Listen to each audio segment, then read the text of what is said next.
Most people don't take risks. Most people don't invest in education. Most people get shiny object syndrome and jump from one thing to the next. Most people don't succeed at a very high level because of those things. The minute that I sell, I'm going to make a YouTube video and just talk about exactly what it feels like and just shoot it and upload it. No BS, no plan, no script. And I did that. Then I'm going to start the YouTube channel. I'm going to do one video a week. I'm going to start doing the business coaching properly. You don't start with a $7,000 high ticket program. My first thing was 2 hours of mentoring for £50 at my mum's house. This right here is William Brown. He went from making $1,500 a month as a musician to making over $16.4 million selling online education. He went on to sell his firm to a private equity firm for millions more. He served over 4,000 clients globally in his e-learning platform, building a team of 16 people and one of the largest education platforms on earth. Now he helps people build, grow, and exit their business. Now he's on kickoff sessions, creating a step-by-step roadmap for you to hit your first $10,000. Let's get straight into it.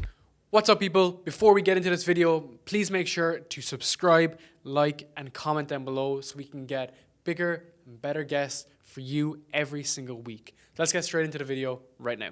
All right, sir, let's kick off. So before this podcast started, I surveyed my audience and I wanted to find out where they were in their journey.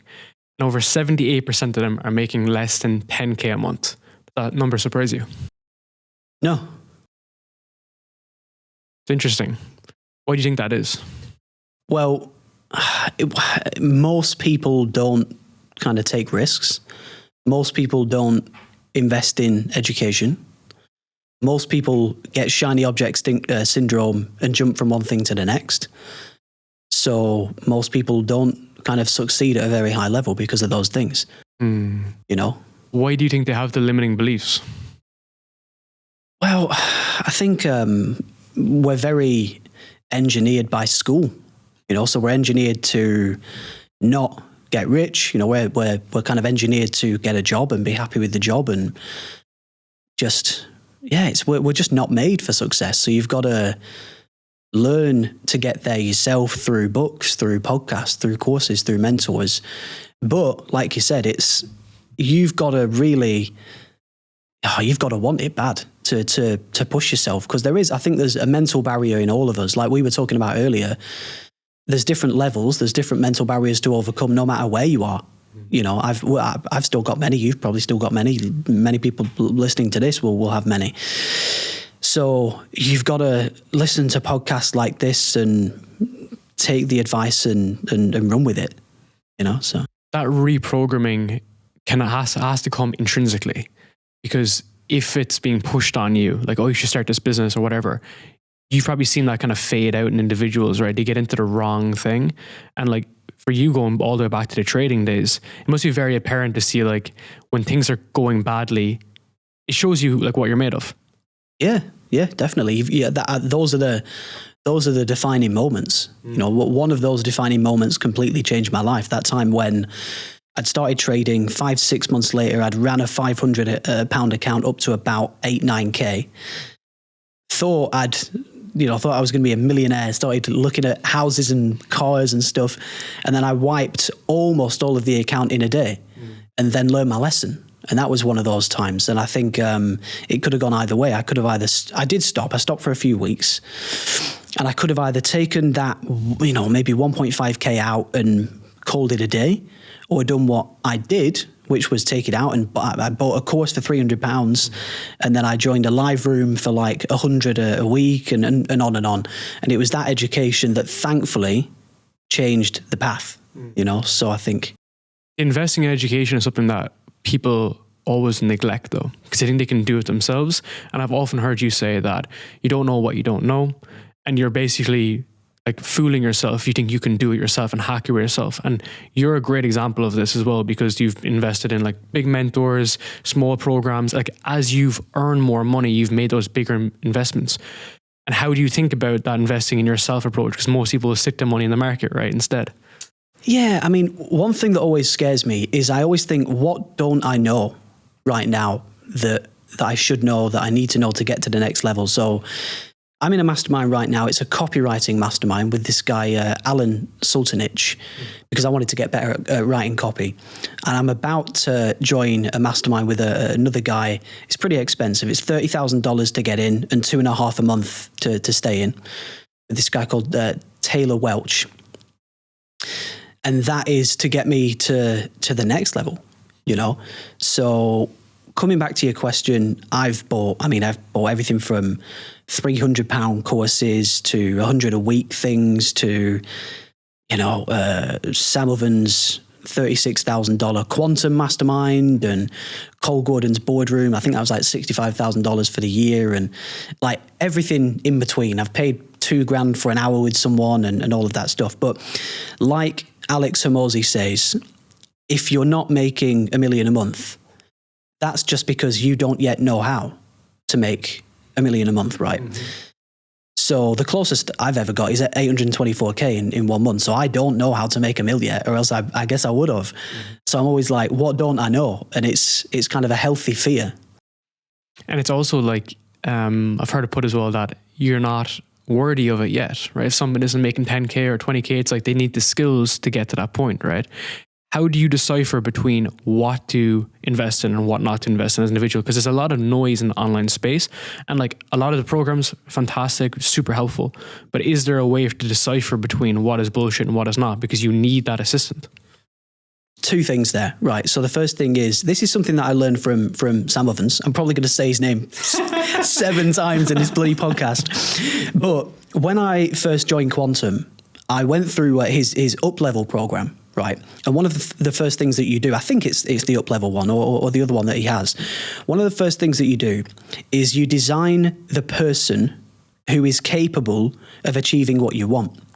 So, what's their sleep pattern? What is their diet, their health, their clothing, their work patterns? What are they working on? So on and so forth. So he said in that program, the reason that you're not where you want to be is because you are not yet capable of being that person yet, right?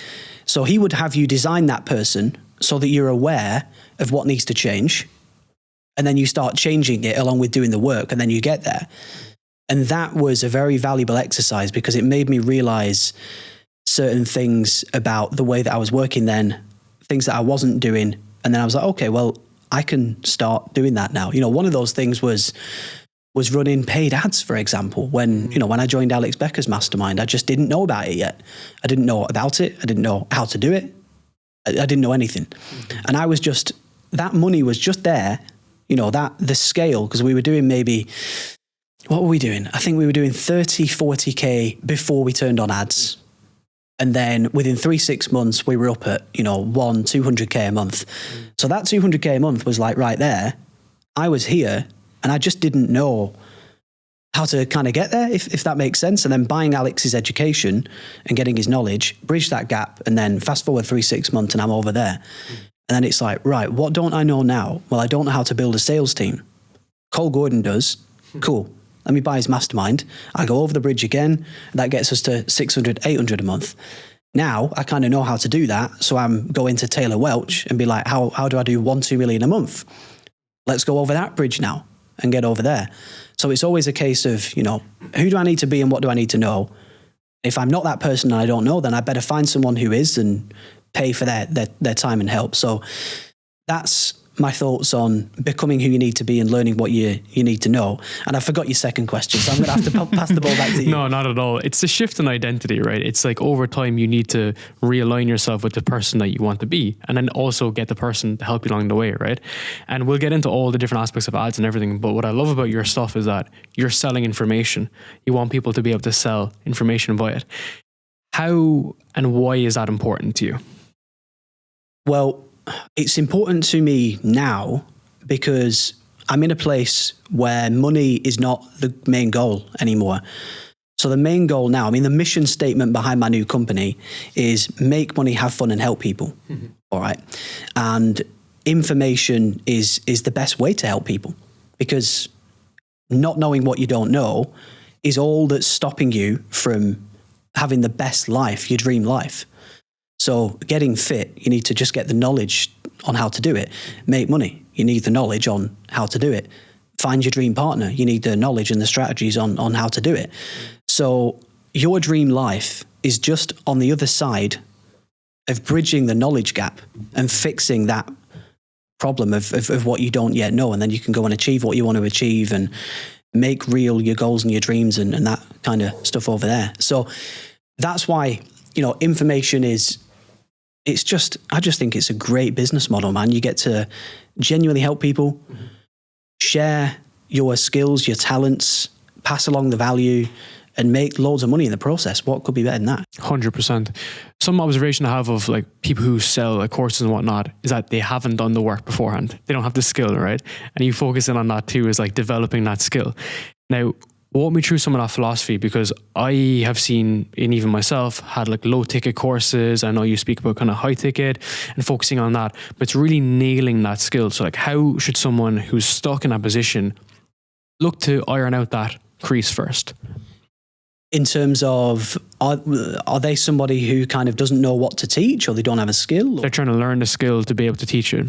Yeah. So obviously you can't sell. Well, let me share an example, a more tangible example, right? So I need to get another example because I've used this one too many times now, but like the golf example, I've never ever played golf in my life. I'm a 0. So on a scale of 1 to 10, Tiger Woods is a 10. I am a 0, right? That's the scale. Now, the better you are, the further up that scale you are, let's say you're Tiger Woods. If we wanted to get coached by him, it would be like 25 grand an hour or more, probably way more. So we wouldn't want that, and we couldn't afford that either, or, but let's say we are a 0 and we just want to learn to play and just know where to play and how to play. We probably want like a 3 or a 4 on the scale. Now, you could learn to be a 3 or a 4. If you wanted to be a golf coach, you could learn to be a 3 or a 4, probably in 3 months, 4, 5, 6 months. You could get there, and then you are then a 3 or a 4. You're qualified to start teaching 0s or 1s, right? So if we rewind to my own story, when I first started accidentally teaching trading, I was probably a 4, maybe a 5, right? It was about a year and a half in, and a buddy just asked me for help. So I was not a professional trader. I've never traded for a fund and on and on and on, right? So I was more so at the start of my journey, but I'd done a hell of a lot of work. I'd made a lot of mistakes. I'd made money. I'd lost money. I'd had 2 great mentors by that stage, and on and on. So I certainly wasn't a 0. I certainly wasn't a 10. I was probably in the middle, about a 5, right? Also, teaching other people helps you to learn, which is an amazing, amazing benefit, right? Because they challenge you on your thoughts and ideas, question you, and you've got to get better. So teaching actually helps you to learn. So if you're a 0, you've got time to go. You can't sell any knowledge or information until you're at least a 3, 4, 5, right? Depending on the field. Okay. Some fields you can be less and you can teach. Some fields it needs to be more and you can teach. Okay. If you're teaching like real estate, you can't be a 3 because it's a lot of money involved. You've got to know a lot, blah, blah, blah. And the ROI that they're attaching, that's a big thing, right? For your people, they're just learning the basics of trading. But as you increase the value, I imagine that they're expecting more in return, right? Yeah, exactly. Yeah. And that's a really great point. You don't start with a $7,000 high ticket program. You start with, my first thing was 2 hours of mentoring for £50 at my mum's house. So it wasn't, as humble as it gets. Yeah, it wasn't spectacular. Let's just put it that way. In my little bedroom with the bed in the background. So it wasn't spectacular. And maybe a golf teacher starts with just come to a club for 2 hours, and buy these 2 clubs and maybe wear these kind of clothes, and we'll do a round and you just watch me and observe maybe for $100 an hour or $200 an hour or something. Then, and you just progress from there. So again, it depends on the field and the niche and blah, blah, blah. But to really answer the question very succinctly, if you're a 0, you can't do anything yet. You've got to get to a 2, 3, 4 range. When you're there, just start small with maybe one-to-one coaching is a good place to start to give you skin in the game, or just a little program of some kind, course, it's most people will look at where they're at and think that it's not valuable. It's imposter syndrome, right? But you crawled before you could walk, right? And then before you run. What I love about your approach was that you scaled up the offers, that you had multiple offers and you were doing that. How do you think about like the offer in particular? Because you had people like Sam Ovens who just had, for the most part, one offer, right? And then you've someone like yourself that had from $50 all the way up to 7,000. Well, I know it obviously changed over time, but it's quite interesting, right? Like, is there a mechanism for you to think about how someone should build out their offer for coaching or courses? Yeah. So you start small, you start low priced. And as you see clients get results and you keep getting bigger and better, you can make the program bigger and better, right? So if we take the coaching that I do with business owners now, that just started because one guy from a mastermind that I was in, he was at the mastermind and the owner of it was sharing my story. And then he messaged me on Instagram and he was like, Will, I'm at Dan's mastermind. He's saying some great things about you. Could you help me? And I'll give you £3,000 a month. We'll do an hour a week. I was like, no problem. Let's go. So again, kind of like a trading offer. This guy, Ollie, kind of made the offer for me almost. And he thought 3 was fair. I thought 3 was fair. Let's go, right? And then I made him a lot of money, man, multi 6 figures, maybe even 7 by this stage. So good question. So when Ollie came to me, he was doing about 40, 50 a month. His webinar was not dialed in. His funnel wasn't optimized. His pricing was wrong. He didn't have setters in place. His email was off. There was a lot to fix. He didn't know how to run an offer or utilize email properly. And just fixing those things. I mean, within 3 weeks, I've made him like 110K just by running an offer to his email list for an old product. Just like, and then he was a client for a long time after that, you know. Let me ask you on that. What are you spotting are the holes in that? Because just to give you an example, we have a client that actually joined our business and joined their client list and they're running a lot of issues with the business. And before I said yes or no to accepting it, I was like, let me just have a look at the courses and what's happening in the back end. And my just observation was that they had missed a lot of these small areas, but it was a third eye. It wasn't that I was smarter or better or whatever. It's just the fact that when someone's so in the weeds, they didn't have that idea. So like, how are you doing that top-down philosophy? It's the same way every time. I mean, whenever anyone joins me as a client, the first call, I just grill them. I'm just like, right, how are you getting customers? What is it costing? I'm just looking for things that they're not doing, that I've done in the past that have worked very well. So I'll say to them, like, what are you doing with your email list? If they say nothing, I am like, I am about to make you a lot of money. Or if they say, if I say like, I've just taken on a new client last week and I was like, run me through your funnel metrics. He was like, we don't track them. And I was like, well, why do you think you're doing fucking 24K a month, you knob, Like, you're not doing, and it kind of goes back to what we were saying earlier. He's not doing the things that the people making $500,000 a month are. So you should probably do them. Do your email properly, do SMS properly, know where the bottlenecks are in your funnel so that you can fix them. Most people don't even know where the bottlenecks are. So how can you fix them? So I just come in and just look at every area that I know of and that I've worked in the past. And I just look for little things that they're not doing. And then I show them how to do it and just fix it. And then they grow a lot and they're happy and I'm happy. What were some of those leaks in your business as it was growing? Well, there's different problems to solve at each level. Right. So if we rewind back to when the business was organic only and we had no ads, it was just a YouTube channel and Twitter for traffic. Right. The pricing was too low. So I remember when I joined Sam Ovens' mastermind, one of the very first things he said was, what do you sell? And I said, right, we've got a bronze for this. We've got a silver for this, a gold for this, a platinum for this. And he said, which one do you make most money from? I was like, I don't know. So I went and built that data. And it should have been obvious, it is in hindsight. The most expensive one, which was £1,500 back then, 1,495, made us the most money by far. That's not even that a lot. Yeah, for back then, I mean, we were starting small, and that was like my big expensive thing. And so he was like, right, we'll stop selling bronze, silver, and gold. Only sell platinum and offer some one-to-one on the back end to stretch the LTV. So I was like, okay. So I did that straight away. And within 3-4 months, we were making more money because of that change, right? So again, I didn't know that. Sam did know that. He told me that. I did it and made more money. Same with my clients. I'm like, are you doing email? No. Right. Well, let's do this. Have you ran a reoffer yet? No. What is that? Right. Here's what it is, and let's do it. Are you using SMS to book calls? No. Let's do that. Blah, blah, blah. And you just squeeze the buckets that aren't being utilized, and then you just make more money. That's amazing, man. It's really interesting because there's obviously, it's multifactorial. So it's not like there's one specific thing, right? And if we were to drill this back, you mentioned around like the offer, the conversion, the sales process. What I loved about your work is that you're really in the weeds through the sales. So you're understanding what's happening. And a lot of people will try to outsource their own inadequacies, how I describe it.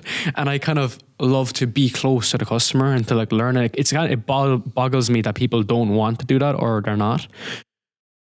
How do you think about running like sales calls, or why should you? Because some people are selling low ticket. Should it always be involved in the sales process? All right, people, we're just going to take one short little break for a little update about Podcast University. So if you enjoy podcasts like this and you want to start your own podcast, head down to the links down below to Podcast University. This is a learning platform that I've built to help people like you build, launch, and scale your own podcast. I wasted many years doing this, making it all up as I go. So I put everything together in a very seamless and easy to follow course for you guys to follow and just learn exactly how to do it. So if you want to bypass a lot of the mess with your podcast, check out the links down below to Podcast University, and I will show you exactly how to launch and scale your own podcast. Yeah, I think thinking back, so with the clients that I work with now, I haven't worked with that many people, maybe 80, 90 people, but I've never had an unhappy customer, right? So far, touch wood. And I put that down to it being one-to-one with me, you know, so it's not just a program, like whether it's the group coaching program you come into or the one-to-one, I am with you. And that's the difference, because in the trading company, there was coaching, but it wasn't with me, the founder. It wasn't quite as high level as it is now, because one-to-one is a real game changer for client results. And you're in the trenches with them as well. So you're actively seeing what are they stuck on. Like the training program that I have now, I'm always adding and taking out and changing bits as I see things working and not working, right? So I've just had literally 2 hours ago, a client WhatsApp me and he was like, oh, hey, Will, I'm struggling with the opt-in headlines and copy. So over the next few days, I'll go back and change that module to make it deeper, make it clearer. And then it makes the program better. The customer's happier. New customers will be happier, and it all gets bigger and better. So learning from your customers is the way. Interacting with them, working with them one-to-one. Is it scalable? No. But just charge more anyway. Yeah, you scale your prices. Yeah, just scale your prices. Yeah. That's super interesting. Have you ever read Category of One? No. Great book, excellent book, especially kind of for what you do, right? Because the way he boils it down is that everything to some degree is a commodity. So let's say like trading programs are commodities, sales programs are commodities. But what the differentiator is the experience, it's the interaction, it's how you emotionally connect with your prospect and customer. So if you're able to like have that like in the trenches relationship with them and just have that customer experience and be someone who's a trusted advisor, they'll fucking stick with you, because at the end of the day, it's almost assumed like you're going to make them more money. That's the commodity. It's like they're coming to you for that. So that's amazing as it is, but they don't value that as much as how you make them feel during that process.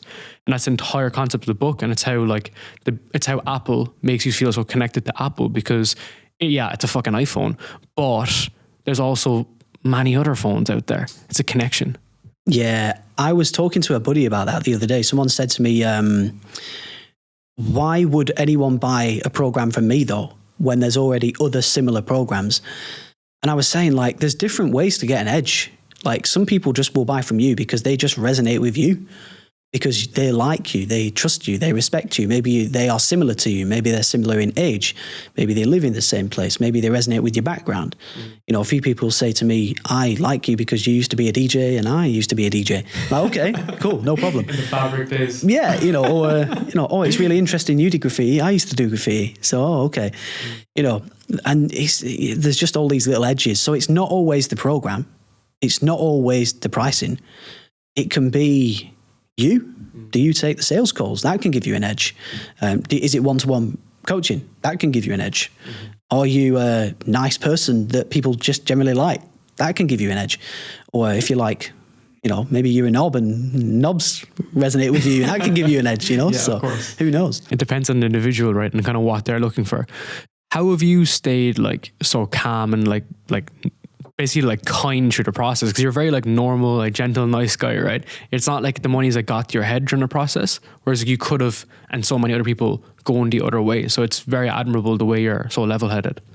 Dude, I ain't calm. You know, I'm glad you think so.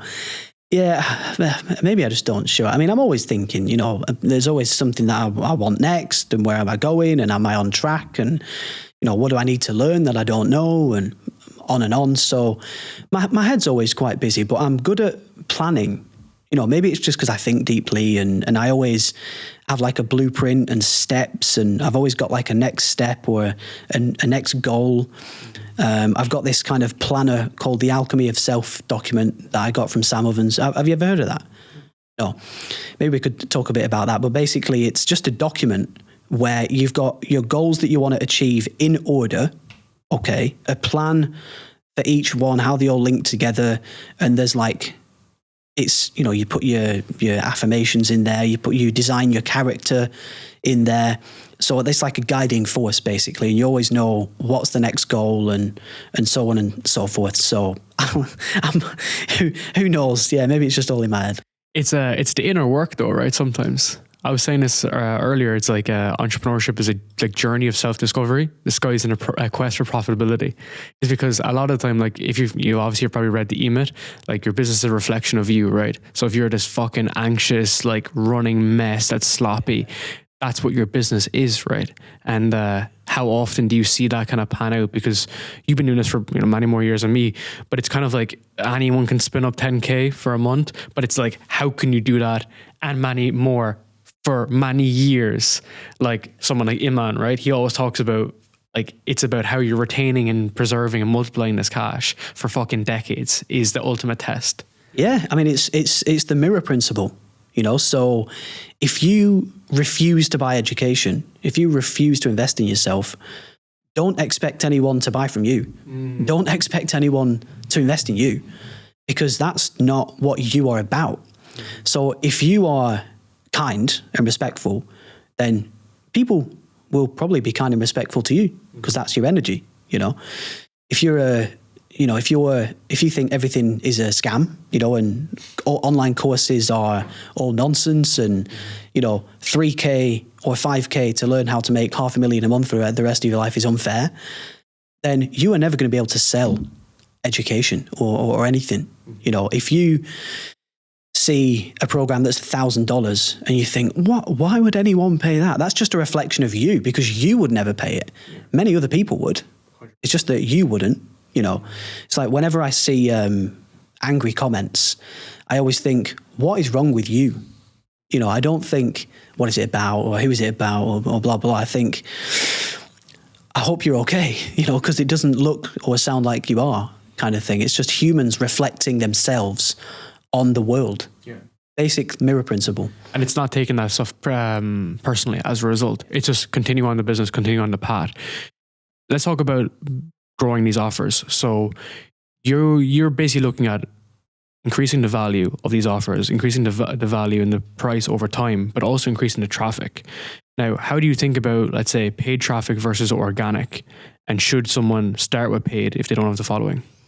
Yeah, I mean, organic is always a great thing to have. If you've got patience and you don't need instant results, organic is always the best way to begin, because it's very high trust. Okay, so if you like go on YouTube right now and you just see a video and it kind of resonates with you and you watch it and you like the person and you like the message, and then maybe they make a call to action at the end. They're like, oh, if you want any help with this, there's a link in the description. And you're like, okay, cool. And you click the link, maybe watch a little VSL and book a call. It's like you have led the way. They haven't forced you. They haven't kind of pushed you into it. It's more, you know, you've just found your way there. So the show up rate in that case will be monstrously higher. The close rate will be monstrously higher. Better quality of customer because of that, right? But ads, on the other hand, is like shoving it down their throat. You know, you're on YouTube, an ad pops up, you don't really choose to see it. You don't really want to see it. maybe it grabs you, yes, but it's like you're being forced into a sales process, which is okay. That works and that's fine. But you'll always see more negative reviews of people that run ads a lot. So the people that run ads at massive scale, there's always, if you Google their name scam, there's always blog posts, there's always bad reviews. Why do you think that is? Well, it's because of that style of marketing. Okay. It's very, pulling you in and almost forcing you through. I was thinking of the Ty Lopez, like Lamborghini.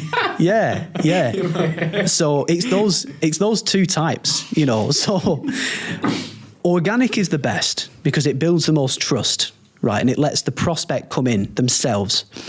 But paid ads, if you want to scale, unless you're very lucky with organic and you've got a massive YouTube, massive Instagram, blah, blah, blah, fair enough, you're okay. But ads are the fuel on the fire.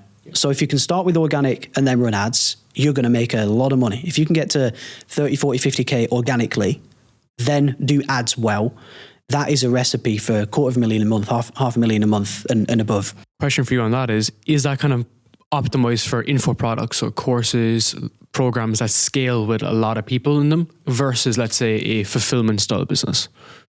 Yeah, that is the caveat, because if it's an agency, for example, you may not be able to scale it. You may not want to scale it. You might have to play with the offer and deliverables a little bit to make it more scalable, whether you want to do that or not. Well, that's the beauty of coaching, right? Yeah. Is that's the whole thesis, I guess, to some degree, is that you can put the 50K in to make the mill back, right? Yeah, mate, exactly. So it's kind of, what do you want? I mean, if you've got money and you want to get to 10, 20, 30K faster, just run ads and you'll get there, no problem. If you're really playing the long game, then organic first, then ads. Mm-hmm. And if you're maybe in a position like where I'm in, where you don't even need the money, do just organic and just keep it smaller, more fun, play the very long game. And that is going to do very well, in the long term. Brand equity just scales asymmetrically. It just keeps going fucking crazy and crazy and crazy because you just put in those so many reps. And that's what I can see why people don't do it, because they're strapped for cash. And when I was leaving like the 9-to-5 world, I actually had the time and I was getting paid. Does that make sense? So I could put I would say nearly 2 years of building the brand equity. And then I was able to cash in on that when I left. But most people are not in that scenario.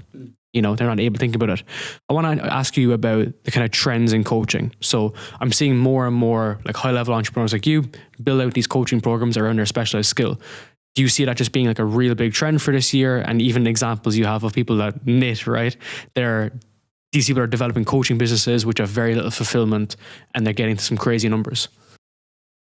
I just think logically, people are just realizing that they can do it.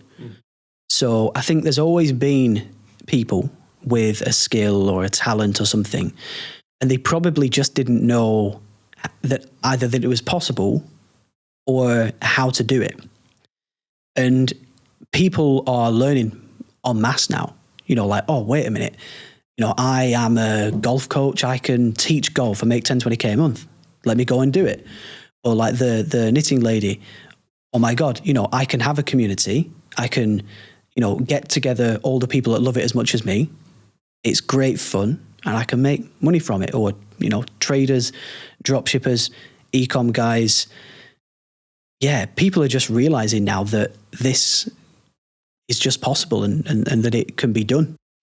There's a nice observation here as well about if you ever see an example of like people digging for gold during the gold rush or selling the shovels. Usually in this scenario, when you're selling the shovels, you can actually make a shit ton of cash. So like, let's say if it's a sales program, you're putting sales reps into companies. If you teach people how to become sales reps, you make a shit ton of money selling the shovels in that instance, right? So it's kind of like people are opening up the opportunity. Now, question off that is there sometimes not enough attention you give in a coaching program that they can tangibly action? Or do you put emphasis on making a really thorough program so that they become real specialists?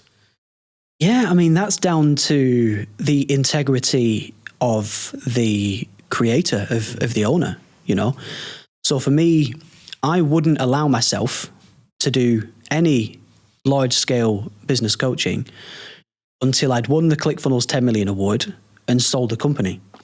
So all my personal friends have known that I've wanted to do this for probably 2 years now. And I always said for the last 2 years, you know, when I believe that I am worthy of doing it, then I'll do it. And now I'm not, you know? So for me, this venture is really, really integrity led, you know, more than money now. And I think if you work with someone like that, the outcome's going to be very different to your everyday business coach. Yeah.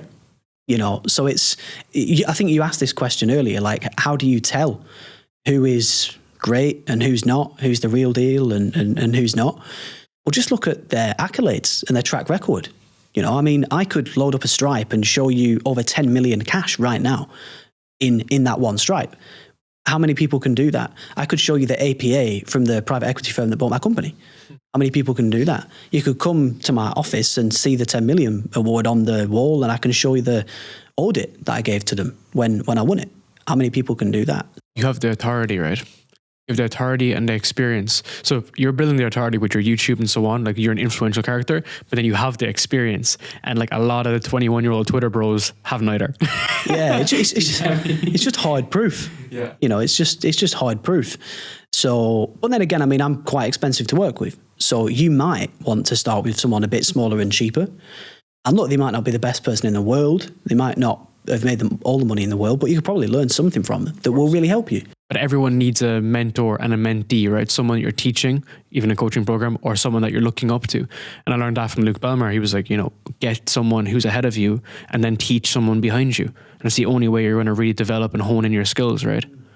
Talk me through the private equity sale. I've heard like the worst things possible from people, and it seems like you got out with your head intact. I think that was the most stressful thing I've ever done in my life. It's just bloody deep. It's serious, you know, whenever lawyers are involved and a lot of money is involved. And it was the due diligence that was the hard part, you know. So preparing for sale was fine. That was fun and pretty easy, and took like 6 months to do, just to get myself completely out, systemize all departments, remove any key man risk, build out the financials so everything's ready. That was kind of all right. Finding a buyer was actually pretty fine. I worked with a very good M&A advisor. He found a couple of great buyers. One fell through, and then the second was the one that acquired us in the end. So that was kind of all right. And due diligence was just very hard because they had to interview the entire team multiple times.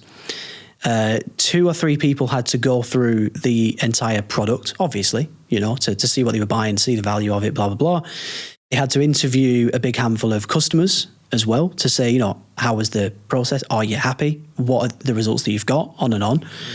So it's just, I mean, it's common sense, really. If you were going to buy a big business for multiple millions of dollars, you're going to want to speak to the team, speak to the customers, go through the program, go through all the numbers. A couple of more extreme things were like they wanted to speak to as many of the owners of the softwares and the things that we use. So they interviewed the media buying company that we used just to see that they were real and see the ad spend and see the operations of the company and so on and so forth.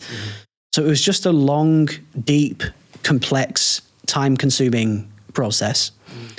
At one stage, we almost didn't close because of just a few little errors in the P&Ls in different months. Like, you know, the price of high-roast tracking software might say March 2022, it might be $200, and then in April it goes to $4, and they're like, why did that go from 2 to 4? What changed? Did it need to be done or not? So PE, this firm that bought us, they'd never owned an info product before, an info company. So there was a lot that they just didn't get, that they just didn't know. Why do you have 7 sales reps? Why not 2? Well, it's, you know, so if Carl or Joshua, if you watch this, you're awesome. You know, I love you. No qualms at all. You were just doing what you had to do. But yeah, it was just a mission. Is there a risk that when they interview like your customers and your employees that would like tarnish the business because they're like, oh, fuck this, I'm not gonna stick around with this crowd? Yeah, 100%. I mean, a customer could have said, it's absolutely terrible, don't buy this business, and the sale could have fell through. or a member of staff could have said, I hate my life. I hate this job. I'm underpaid. They could have even left, let's say. So let's say you exit and then the team implode because they're just like, they don't like the merger basically as a result. Does that make sense? All right, guys, one short little update for Voix. I want to give a short little overview about my own company, my media company called Voix. So if you are a company or you are an enterprise looking to grow your brand and looking to grow your podcast, feel free to reach out to work with us at Voix. What we do is a fully fledged end-to-end management of your podcast. We take care of the strategy, the consulting, we take care of the growth, the management, we take care of all the editing, all the boring stuff so you can focus on creating good podcasts and growing your brand. If you want to grow your podcast and get to new users, if you want to grow your business, generate more revenue and all that good stuff, check out the links down below to Voix. You can follow through to schedule a call with our team, or else you can fill out the application form to see if you're qualified to work with us. Thank you. Yeah, I mean, we were lucky because we had a really good team. And they even said, actually, they said one of, if not the number one asset of the whole company was the team. Because almost all of our employees ever never left. So the first hire, Paul, was there for 5 years and still is now to this day. Both of the coaches, Tom and Asri, you know, Tom, I think, came on board in 2019, still there today.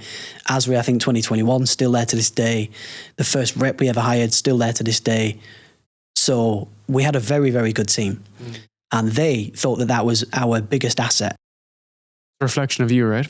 Yeah, and of the company and stuff like that. So how did you get out without not having to stay there? Because, you know, sometimes what is that term called where you have to spend like 2 or 3 years as a company as an employee and then they pay you out? A buyout and earn out. Yeah, you know, earn out. Yeah, in software usually. Yeah, so for me, all they wanted. So originally, right, I wanted to just be out. I wanted them to buy it and say it is yours now and it is not mine, and you do your thing. They were happy with that at the start. Right, and then about a month before close, they just said to me, look, Will, would you mind doing, it was a 3-month contract, 20 hours a week for October, 10 hours a week for November, I think it was 5 hours a week for December, and then I was completely out. And that was fine by me. You're lucky though, because like I've interviewed many like 7, 8X founders and a lot of their money is wrapped up in the company, performance, and some of the burnouts have been like 6 years. And they're slowly getting like paid out, but it's based on the performance of that product. And some of the products like they're social media oriented and they're algo dependent and this kind of shit, right? So the guys are doing well, whatever, but it's just interesting, right? Because we see the news line, but then it's a much different story generally. Obviously, it seems a lot different for you. Yeah, I mean, I think that's fair from a buyer perspective, depending on the business, the size of the exit. Mine wasn't that big, it's a few $1 million, you know, it's not, you know, the biggest exit on planet Earth. So yeah, I think it's fair. It just depends on, I mean, this is why due diligence is there. Due diligence exists for them to make the best decision. Yes, no, price, blah, blah, blah. How did it feel afterwards? Because usually people get like a slump or there's a lot of effects, right? God, yeah. Well, have you seen the YouTube video that I made of like 3 hours after I got the wire? Yeah. Oh, my God. Wow. I just felt just relieved to be done after, I think because it was like January to September, it's about 9 months from start to finish. So a long time, man. And you're running the business at the same time. Yeah, I'm running it at the same time and growing it and doing DD with them and all this stuff. Yeah, so it was just a very fun, exciting, difficult, stressful time. Did you have a slump during that period afterwards? No, I didn't. And I think the reason that I didn't was because, and this is something I learned, I used to listen to this radio show, Built to Sell Radio, and I read the guy's book as well, an amazing book. So if anyone is thinking of selling, read that book. And he said to have a plan so that the minute that you exit, you know exactly what you're going to do, how you're going to do it, and just have a roadmap for what's next. And he said if you don't have that, you will have a slump and you'll maybe get depressed and not know what to do. But for me, I had an exact plan. So I was like, right, the minute that I sell, I'm going to make a YouTube video and just talk about exactly what it feels like and just shoot it and upload it. No BS, no plan, no script. And I did that. And I was like, then I'm going to start the YouTube channel. I'm going to do 1 video a week. I'm going to start doing the business coaching properly, because I wasn't really doing it properly. It was word of mouth. You know, I had maybe 12, 13, 14 clients across the year and a half preceding the exit. I was like, right, I'll take it seriously. I'll reprice it. I'll start pricing it properly now. Do the YouTube, do my Instagram, do a few podcasts, you know, yeah. So play tennis, you know, yeah. Play tennis in the evening. That kind of thing. So yeah, and I'm always like that. I've always got, you know, I'm doing this now and then I'll do that. And then when I've done that, then I can go and do that. And this is all in my Alchemy of Self document, by the way, all the goals in order of what I'm going to hopefully achieve. So. But it's also about appreciating the good times when you're in them, right? Like when you've reached that milestone. Because I imagine, like, some things I hear is that when a founders sell, that they jump into the next business and then just are basically just like hopping from one to the next without a real true like appreciation, which you don't seem to be in that position though. Well, so look, this was my plan, right? So I thought when I sell a business, I'm going to have a 1-person consulting business next, just me. No staff. And I was like, I am not going to hire staff. I'm not going to run ads. I'm going to do the YouTube, do the Instagram, do a few podcasts. Anyone that wants to work with me, that's going to be awesome. People don't, I don't really care. And I was very detached. I was like, I'm going to have fun making the content. I'm going to have fun going on the podcast. I'm going to start sharing everything that I've ever learned. And if people want my coaching, they can get it. And if they don't, that's completely fine. So that was my plan. Right. And then I uploaded this YouTube video like 6-8 weeks ago called something about 10K, like how I'd make 10K a month if I had to start again, I think it was called. And the video just blew up, absolutely blew up. I woke up the next day, my calendar for sales calls was full for like 4, 5, 6 days out. And I was like, oh shit, like, wow, that's quite a lot of calls. So I started taking those. And the calls kept on coming and kept on coming. And then I uploaded another video and the calls kept on coming. So then I spoke to a mentor and I was like, what should I do? I really want this 1-man business, but I've got more calls than I can physically take. I was taking like 10 calls a day, 6 days a week, man. And he was like, just hire 1 rep. I was like, all right, so I'll just hire 1 rep. And then I gave him the calls and it was kind of all right again. Right. And then I was back to okay mode. And then I uploaded this other video called, I think something about 16 million, how I made it or how I would make it or something like that.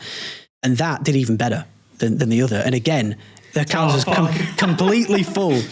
I swear to God, 48 hours after that upload, and I was still taking like 3 or 4 calls a day. We had like 12 sales calls a day for about 11 days, completely booked out. And we were like, this is great. You know, this is awesome, but if this continues, I mean, it's just not, we've got to do something about it. So I hired a 2nd rep, you know, so now I've got two reps that are, and the calendar's still fairly full, not as full as that. So I'm just going with the flow. I'm just seeing what happens and where it takes me, really. I'm trying to stay detached from the outcome because I think that's one of the most helpful things. When you try and force things, it's really hard to get them. And when you detach from things, they come a lot more easily, in my opinion. Well, it's like, let's say you found this really attractive girl and you went on 1 date and you were just like, man, this is the best girl in the world. I absolutely love her. I really want to be with this girl.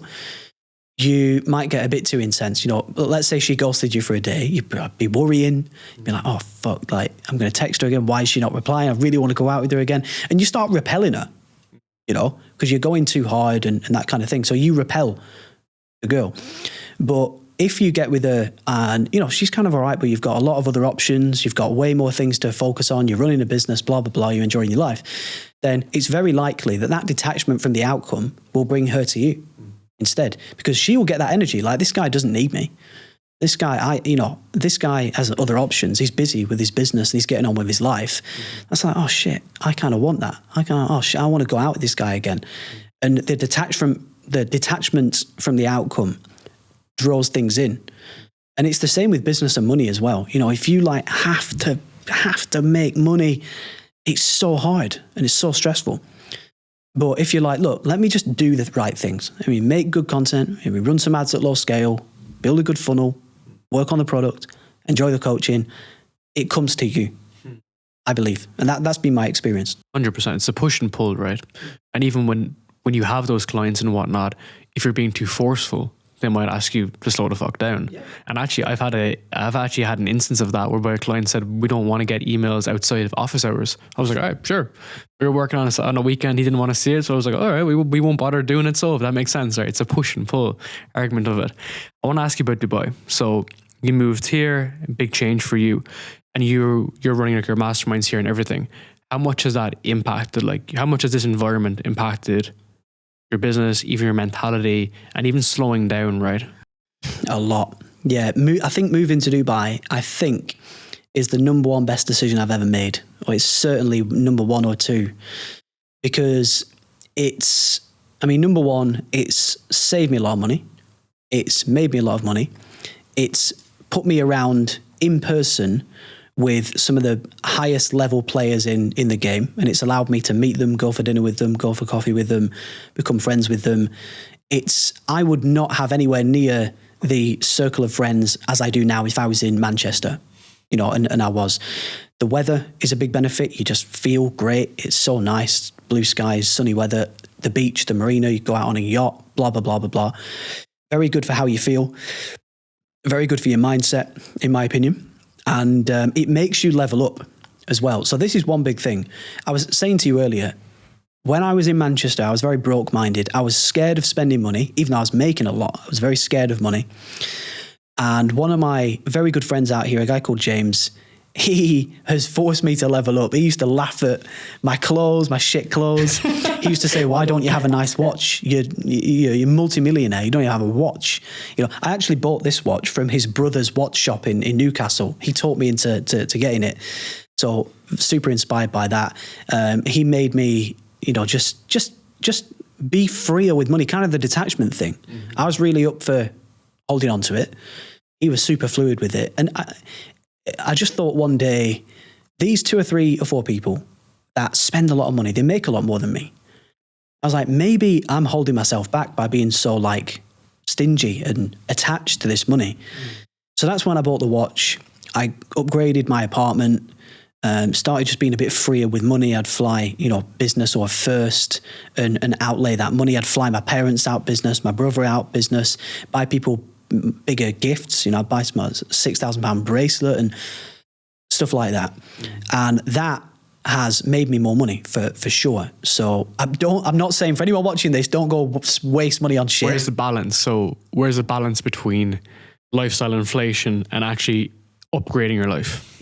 Very good question. It's mathematical balance, I would say. So one of my friends, Iman, I think he wastes 20% of what he makes every month. So he forces himself he has to spend that money somewhere, somehow every month. So if he makes $1 million, then he'll spend 200 on shit, so whatever. Let's not go into what, but, and I think that's a very sensible way to do it. Cause then it's you feel it, right? You know what the output is of your work, of your input. So it's not just fucking numbers on a screen. Yeah, exactly. I think that's a nice way to decide on, right, 10% of what I make every month, I will spend on something I enjoy. Go to a beach club, save up for a watch, upgrade your apartment if you're making more money then, and that kind of thing. So that's one thing that I've learned from James and from Dubai as well. But yeah, I'm so happy that I moved here, man. I'm so happy. When should someone in their journey make that move? I want to quantify it. So for me, when I moved here, what was I making? May 2021. I think I was making about $250,000 a month. And tax was becoming an issue. That's why I moved, because I was in some of his mastermind and I posted in there one day saying, right, guys, I've just got this big tax bill. I live in England. What should I do? And a few people said, you should move. You should move to Dubai or somewhere similar, optimized for tax. So that's what I did. One thing I've always done, if someone above me tells me to do something, I just blindly do it immediately and just trust that they know more than me, which has always worked well. But yeah, when should someone move here? I think, it's similar to hiring. You hire where it hurts. So when tax becomes a problem or the weather pisses you off too much, or, something like that, then solve the pain. It's also like lifestyle design, right? Because if the lifestyle in the UK and Ireland is going to drag you down so much, you're not going to make those numbers, right? And like when you came from like your DJ days, you probably would have had those limiting beliefs if you were just in the similar household and everything. You couldn't just detach from it, right? And even the people that you meet in that journey will allow you now to make those changes going forward. Yeah, definitely. It's who you listen to and where you get your information from. Back to the education.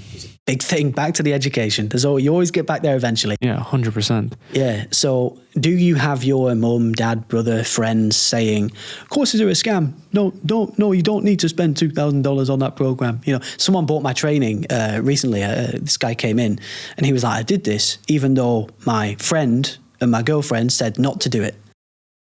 But people take advice from people take money advice from people who don't have money, right? And it's like taking fitness advice from a fat PT, right? And it makes sense when you say it in a health perspective, but then when you're looking at it from a money perspective, people think, oh, that person is wise for that reason, but that's the reason why they're still in that circumstances. That's where you should be getting the advice from someone else who's going to be fair on like you. Yeah. I mean, it's kind of common sense, isn't it?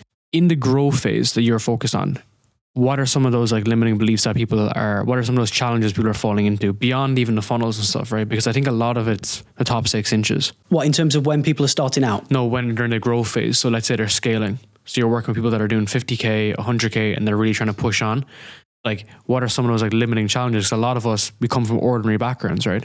Are we talking in terms of growing their business or growing their mindset? Growing the business as a result of the mindset. Yeah, that's true. Yeah, I mean, I think one of the first decisions you need to make is you need to say, I don't know how to get to where I want to go. Yeah. Then you've got to say, well, who is where I want to be? Then you've got to go and say, how can I pay you? Yeah. And how can I get help from you? And whether it's one-to-one or it's a training program or it's a mastermind or it's a live event or something like that, you've got to buy it. Give them the money, go and get the knowledge and the value and level up. Right, so that's what you've basically got to do. That's just a fact, right? When you work with them, hopefully they will do for you what I do for my clients, where I just audit the business and I just see what are you doing and is it working and where are the bottlenecks and what aren't you doing and in what order should we start doing that, basically, right? And then you break down what the bottlenecks are so you can start fixing them in an appropriate order. What are you not doing? And then you can start doing those things in an appropriate order. And then again, by taking those actions, you get to where those actions lead. Instead of leaving shitty reviews on Google, right? You actually do the work. Hey, wouldn't that be amazing? Do you find people like that join your programs at times, or even the trading business days, that they pay the money, but they don't do the fucking work? Like they do not, like could you see the completion rate? It's like 0. Oh yeah. Yeah, I remember the PE firm finding that one day when they were going through the thingy, and they would say, this guy full paid, $8,500, maybe 5, 6, 7, 8 weeks ago, but he hasn't logged in yet. I was like, yeah, it happens. It happens. Why do you think that is though? Like, as in, because for me, if I was to hand over that cash, like I remember, because I actually used to work in trading in the finance days, and it was options trading. I remember buying into one of my friend's course. It was $500. I remember I did the whole thing in like fucking 4 days. I've always been like that as well. Whenever I buy something, I am on it. Yeah. I'm trying to think of a time where maybe I did something similar to that. I kind of can't, to be honest. Personal responsibility though, at the end of the day, right? Yeah.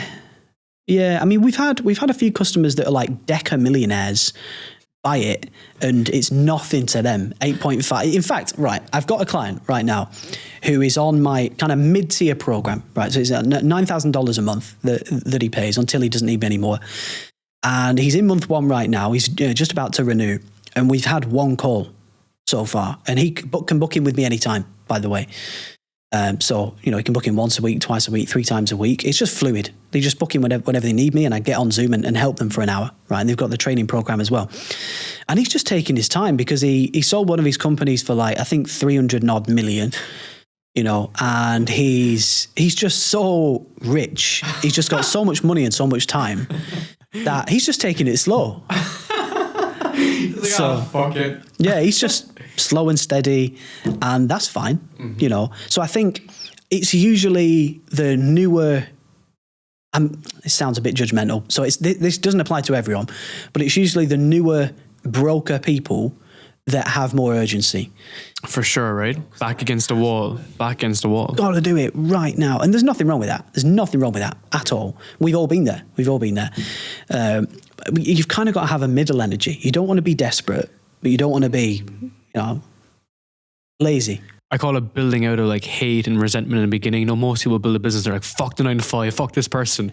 But then that's good to get you up and running, but then you need to leave that off, and then you need to focus on your KPIs and be like, all right, this is where we're going to business. But I think it's nice to have that fuel in the beginning, and then to be like, all right, well, that was kind of done. I'm not going back there. Now let's just kind of be more intentional. Yeah, we've all got, I think every entrepreneur has like pain that drives them, the more pain, I think the further and faster I think you go, because we've all got those drivers, those reasons why we work so hard, and just I almost don't want to tell you, but but no, I will. I'll lay it all bare. Well, look, so I once had this job where music was slow, where I had to deliver leaflets door to door for like £40 a day in bad weather. And it was just embarrassing. It was just a shit job.